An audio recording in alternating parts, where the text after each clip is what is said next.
Let us look at the next important resource, that is coal and petroleum. We have, however, discussed about coal and petroleum in quite detail in our last lesson while we were talking about fossil fuels. We will again quickly see the ways of managing coal and petroleum. So let us quickly look at the fossil fuels, coal and petroleum.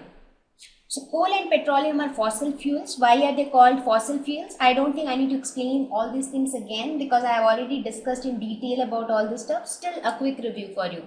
Because they are formed by remains of dead plants and animals. And how is coal or petroleum formed? We'll talk about the entire process. However, we have talked about it before. These are important sources of energy because when you burn coal, you get huge amount of energy, and that energy is useful for many different purposes like generation of electricity or like cooking purposes. They are used for domestic purposes. They are also used in thermal power plant. So how are the fossil fuels formed? They were formed during the Carboniferous period. What was the Carboniferous period? It was a period long back, some 360 million years ago. So you can imagine how old it is. So it is somewhere around the period when the dinosaurs exist and things like that. So it was called Carboniferous period because of the presence of carbon in that period. So coal is nothing but the main constituent of coal is carbon, and it is since carbon is the main constituent, that is why when we burn coal, a lot of energy is emitted. So what happened during the Carboniferous period? The trees and plants which died, they sank to the bottom of the oceans. Okay. Then in due course of time, they formed a layer of spongy material called peat. So the dead remains of trees and plants which went to the bottom, they formed a spongy material called peat. This peat got covered with sand and clay with passage of time. With passage of time, more and more sand and more clay got deposited over the peat. As a result, the peat got squeezed and released water. Now, after releasing water, the squeezed peat gradually formed coal, oil or natural gas. Now, do you think that this process was very simple and quick? It was not like that. It took several hundreds and thousands of years to form coal, oil or natural gas. Right? So this was basically how fossil fuels are formed, and that is why they are known as fossil fuels, because they were formed by the remains of dead plants and animals. Now, what are the disadvantages with fossil fuels? We already know the advantages, right? They emit huge amount of energy, and that energy is used for many different purposes. But what are the disadvantages involved? The first one is air pollution. The amount of smoke which is released on burning coal is too much. It pollutes the air, it pollutes the atmosphere. Acid rain. What is acid rain? Because of the products which are emitted on burning the fossil fuels. When you burn fossil fuels, things like carbon oxides, oxides of carbon, oxides of nitrogen and sulfur are produced. And these things are acidic oxides, and what they do, when these things are emitted in the atmosphere during rainfall, they combine with the rain, and the rain is known as acid rain. This acid rain is extremely harmful, not only to the life forms, but it also has many other disadvantages, like it tarnishes the marbles, it tarnishes buildings. So acid rain is something which is hazardous, and it causes different types of diseases in different life forms. The greenhouse effect. What is greenhouse effect? I have spoken about greenhouse effect in detail in our previous lesson. Greenhouse effect is something like the greenhouse gases like carbon dioxide, methane. So what are these greenhouse gases? These are the gases which traps the energy from the sunlight within the atmosphere. And as a result, the more and more greenhouse gases you have, the more and more heat will be trapped in the atmosphere, and the more hotter the atmosphere will become. Now, burning these fossil fuels produces these greenhouse gases like carbon dioxide and methane. So it increases the amount of greenhouse gases in the atmosphere, and as a result, it causes global warming. It warms the atmosphere. right? So these are some of the major disadvantages with fossil fuels, and we see the major disadvantage is that it harms the atmosphere in one or the other way, either by air pollution or by acid rain or by greenhouse effect. Whatever it is actually harming the atmosphere, right? So the usage of fossil fuels has alarming environmental consequences. So what is the conclusion? The conclusion is that coal and petroleum should be used judiciously so that they are left for our future generation, because the advantages are obviously there. By burning coal and petroleum, we get so much of energy that is harnessed for electricity generation and all, and we need electricity in huge amounts, right? So we should make use of coal and petroleum, but we should not use coal and petroleum to a very large extent, so that the advantage which we are getting will get compensated by the disadvantage. That means on one side we will generate electricity, on the other side we will pollute the atmosphere to such extent that existence of life forms will become difficult. So when if life only doesn't exist exist on the planet, then what will you do by generating electricity, right? Makes sense?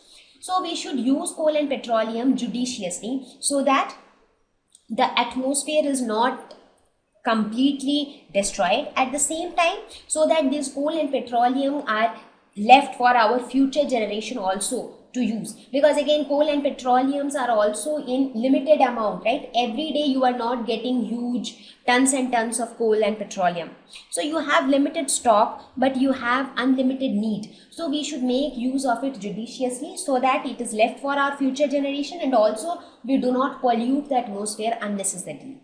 So let us now, by now we have almost covered the management of the most important natural resources. Now when I talk of judicial use of resources or judicial use of natural resources, sometimes I mean small things which we can do in our day-to-day life. How can we contribute to management of natural resources? We can contribute in so many different ways. For example, we can prefer stairs over lift.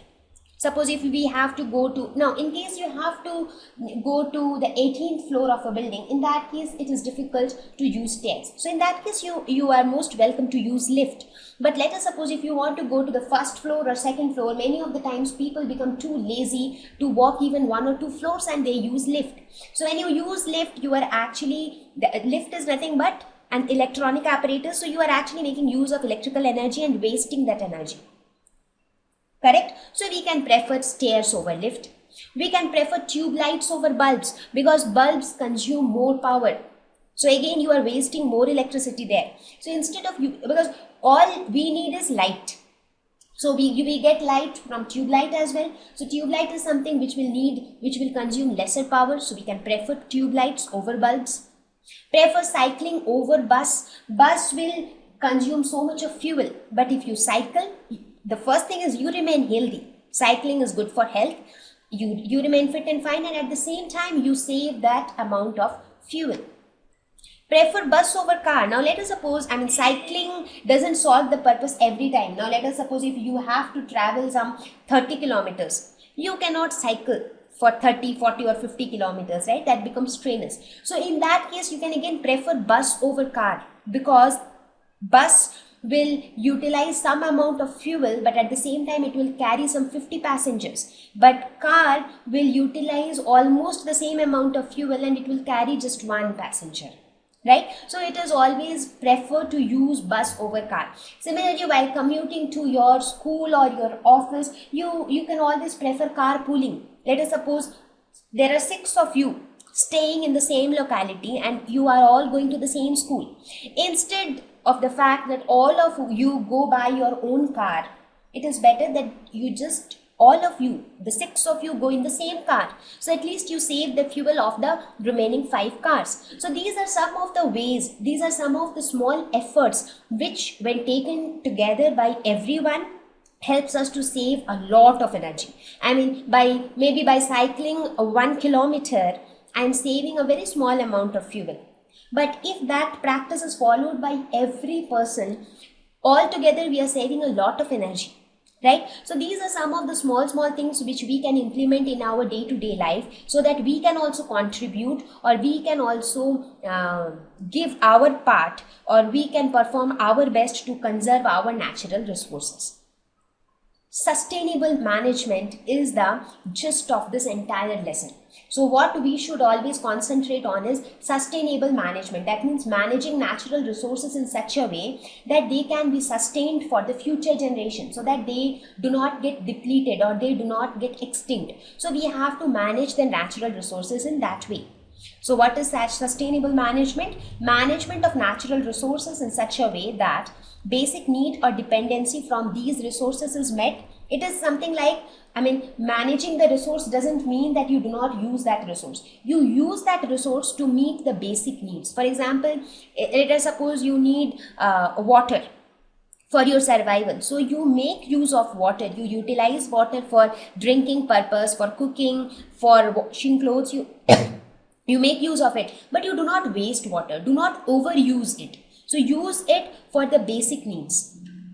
Our future generation can also make use of them. We should also, as soon as we stop wasting things, then what will happen? The things will remain there. So the stock will remain there for our future generation to use it.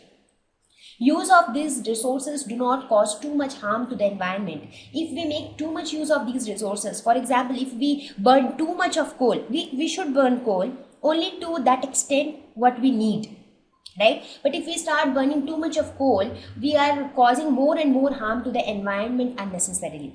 First of all, we are getting rid of the resources. The limit of coal is also increasing. At the same time, we are causing more harm to the environment. So we should make use of natural resources in such a way that our basic needs are met, it is left for our future generation, and the environment is not harmed to a large extent. So this is known as sustainable management, and all of us should join hands and help in managing natural resources in a sustainable way. So that's all in this lesson. So see you all in the next lesson. Thank you. Please visit examfear.com to watch free educational videos, try free online tests, get the best quality study materials, study from the best tutors and mentors, and much more. Thank you once again.